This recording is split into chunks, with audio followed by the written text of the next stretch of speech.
seated. Thank you. This is a fired up group. Please sit down. Wow, thanks for that welcome. Everyone's fired up to be on the island. This is exciting. It may be cold outside, but it's warm in here. Well, I want to thank Mark. Let's give Mark a big hand for being our chair this year. And you're going to get tired of hearing me as every year. It got stuck with me every day, I think, during the conference. But it's great to be with you. This is an important event. And it's a real chance to have one-stop shopping for real discussion about what's going on, not just in Detroit or Metro Detroit, but our entire state. And that's an opportunity we don't have often enough. So as we spend these next 2 or 3 days, please use the time wisely. This is our chance, not just to talk about what's going on with friends and family. That's always important. But it's a chance to talk about the real issues in front of us. And to begin with, we should be really proud of what we've been getting done. Michigan truly is the comeback state. And it's something that we've seen great achievement and growth. Just last week, I was really proud to see when the unemployment numbers came out, we tied the national average for the first time in 15 years.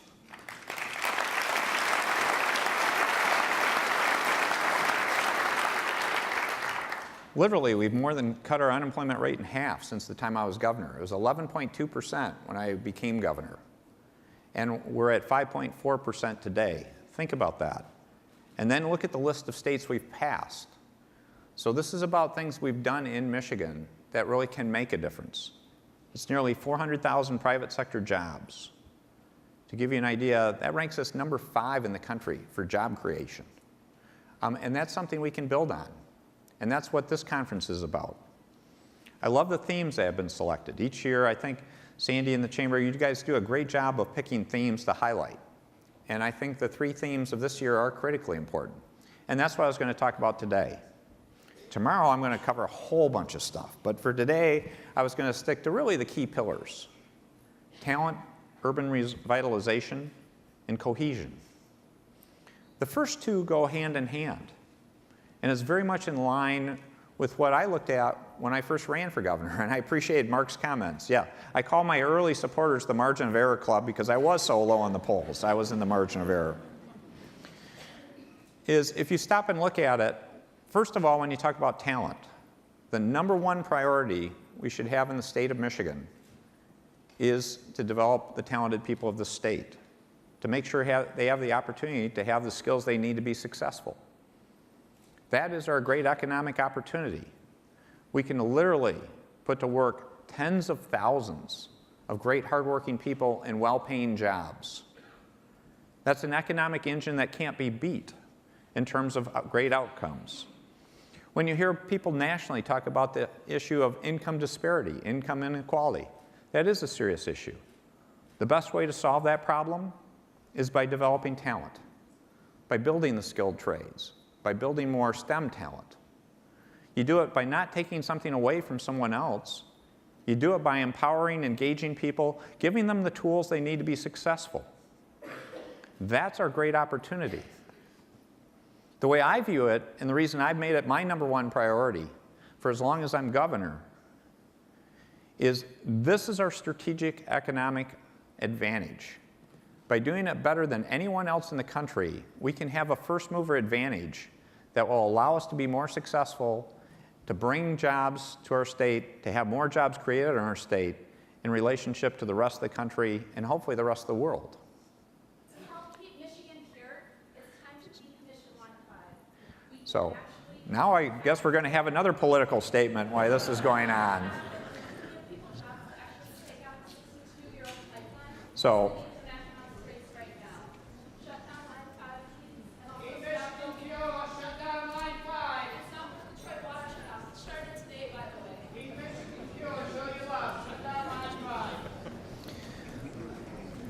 So we have an exercise in cohesion.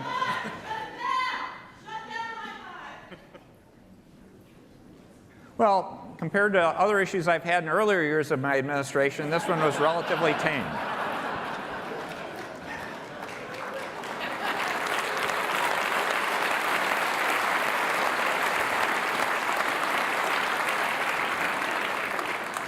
So see, we've improved. We've come a long way, folks. And to be open with you, the topic they wanted to talk about, or they were yelling about, is a very important topic. It was about the pipeline underneath the straits. So I respect everything they said in terms of the need to do that, and we have an important commission report coming out later in June to help address this, because a lot of work is being done. How they did it is another story. And I will leave that for your discussion in the later hours of today.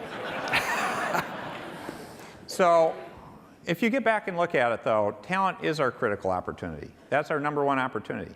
The second thing I would share with you, though, that ties into it is this whole issue of urban revitalization. Because when I first ran, I said more and better jobs was the key theme. But I also said the second thing was we needed to build a future for our kids. And that's this urban revitalization question. So when you look at these two topics, they're the two pillars of long-term success that are actually symbiotic. So don't separate them, they tie together. When you talk about urban revitalization, we need to bring back our urban areas. And just look at the progress compared to just a year ago with Detroit. And think about how this group, this discussion, how many forums went over the last 10 years in this conference talking about bringing Detroit back. Did you ever think you'd see the progress that was made in the last few years? We've done very well, but it's a fragile thing. And we need to keep it going, and we need to keep growing. We need to keep being successful with Detroit. And so that's where it's great to have the mayor here, city council people, all of us showing how we can work together. And it's more than Detroit when you hear about urban revitalization. We have other great communities we also need to work hard on bringing back. And we're starting to see progress in places like Flint, Saginaw, Jackson, Grand Rapids, Kalamazoo. These are wonderful communities. And let's stay focused on having that comeback happen, because they're creating a great place for our young people to live. Think about that. How many times, because of a lack of a job or a lack of a quality of life opportunity, did we have young people leave Michigan in the last 15 or 20 years? Now we're doing both. We're doing the talent piece and we're doing the revitalization piece, and now they have the opportunity to stay. What we need to do, though, is not stop.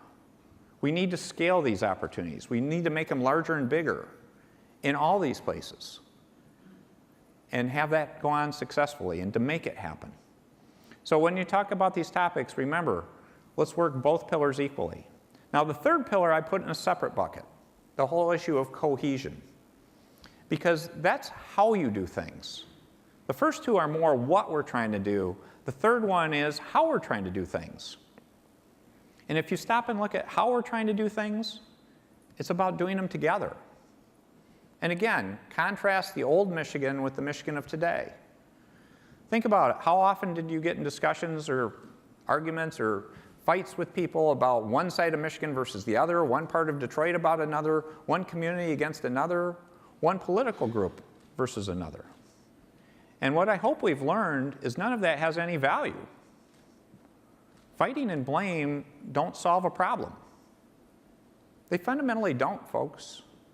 That's why I do believe in relentless positive action. If you stick to relentless positive action, you agree not to fight or blame someone, what are you left with? Time for a solution. And when you put a solution in place, you make progress. And so the test I like to give you when you talk about cohesion, the one I'd like you to think about is don't think about it through the traditional political lens. I don't. Because to be blunt, in our society, in our country, we have a broken political culture. It's not healthy. But that shouldn't be our role model. A healthy answer is how I like to look at it. I pretend I'm sitting at the family kitchen table. I call it the kitchen table test. And what does that mean? Well, if you think about it, when you sit at that kitchen table with your family, you treat people with a certain civility and respect. Think about how you operate when you're having those table discussions. It works. And then think about sitting at that kitchen table, and you got to visualize a little bit when you say you got 10 million people at your table. That's a big table. But do you know any table, if you're just sitting with your spouse or your significant other, where you agree on everything? That doesn't happen in even a table of two people. So obviously you have differences with your family. But how you deal with those differences, how you treat people with respect, how to work through those problems, and how to stay focused on not blame, not credit, but solving the problem is why your family works so well. That's the standard we should be saying for Cohesion in Michigan that we're going to use to demonstrate to the rest of the nation and the rest of the world that we've got our act together, that we can do incredible things, that we can do things that made Michigan the greatest state in the nation decades ago. We can do it again by cohesion, by taking this kitchen table approach to things. This isn't rocket science. It's that simple. We just need to do it. And I encourage you to join me in doing that. So let's use this conference as a chance to talk through those three issues. Making talent a top priority, continuing that path to help people have the right skills to be successful, to have sustainable, well-paying jobs, to bring back our urban areas, to create that environment for quality of life, that we know we're a great state, and it'll only get better as we have these wonderful opportunities of revitalization. And as we still have difficult issues to address, and we do, transportation, schools in a number of places, let's use the kitchen table test to show cohesion about how we can do great things together. What a wonderful Michigan that would make us. We're a great state today, but let's not stop. Let's build on it and make it even better. Now with that, I'm going to quit, but first of all, I'm going to do a quick intro. We've actually built a partnership to help on the talent question with skilled trades. I'm very excited about this partnership that we're announcing about how we're going to encourage more young people and parents to look at skilled trades, to actually get the business community more involved. But we have actually done a great partnership with Mike Rowe and Under the Radar. We'll be doing a press conference later to talk about, but I'm going to intro a video to show you one of the products we're putting together that we want to share with our citizens about the skilled trades in Michigan and those opportunities. And then you've got great speakers following up with me. So thank you for the opportunity to share with you today. And I look forward to sharing with you tomorrow and the next day about continuing to have us become this wonderful place to live. Thank you.